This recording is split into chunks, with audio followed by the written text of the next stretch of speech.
You finally got that raise. The numbers on the screen look perfect. So why do you feel like you're about to throw up? This is money anxiety. It's a quiet panic, a tightening in your chest that whispers, "This won't last." You feel like an imposter in your own life. Welcome to the paradox of wealth. The more you climb, the harder it is to breathe. The air gets thinner, and the fall looks farther. You thought more money meant safety, but for many, it just means a more expensive cage. You're trapped by your own success. Today, we're tearing down the taboo of financial fear. It's not just you, it's biology, economics, and psychology working against you. Let's look at the cold, hard data. In the U.S., the cost of living has outpaced wage growth for decades. The system is rigged against your peace. Since 2020, the price of essentials has skyrocketed. It feels like you're running on a treadmill that keeps speeding up, no matter how fast you sprint. A recent study showed housing costs have risen nearly 30% in 5 years, while incomes haven't matched that pace. This creates genuine financial pressure. This pressure triggers your ancient survival instincts. Your brain perceives financial stress as a physical threat to your life. Not just math. When your amygdala senses scarcity, it hijacks your logic. You can't think long-term. You can only react to the immediate threat. So you work harder. You grind. You sacrifice sleep. But the anxiety doesn't go away. It just changes shape, getting heavier every day. You hit a goal, and immediately, the goalpost moves. 10,000 becomes 50,000.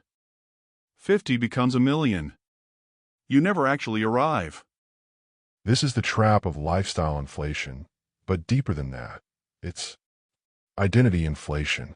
You start defining yourself by the price of your things. You buy the nicer car, the better house, but the dopamine hit lasts seconds.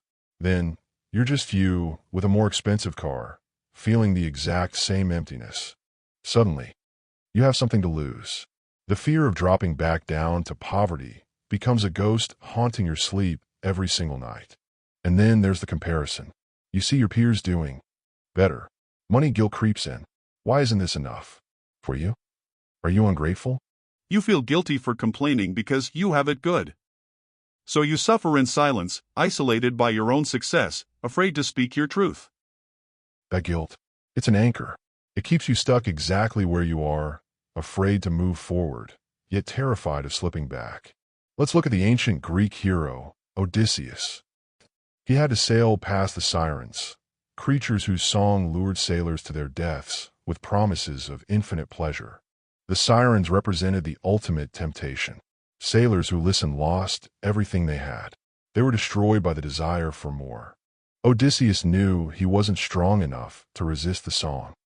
He knew his own psychology was weak against the allure of temptation. He ordered his men to tie him to the mast and ignore his screams. He used constraints to save his future from his own impulsive mind. This is your financial reality today. The sirens are lifestyle inflation, social comparison, and the fear of loss. They want to wreck your ship. You cannot wish your psychology to change.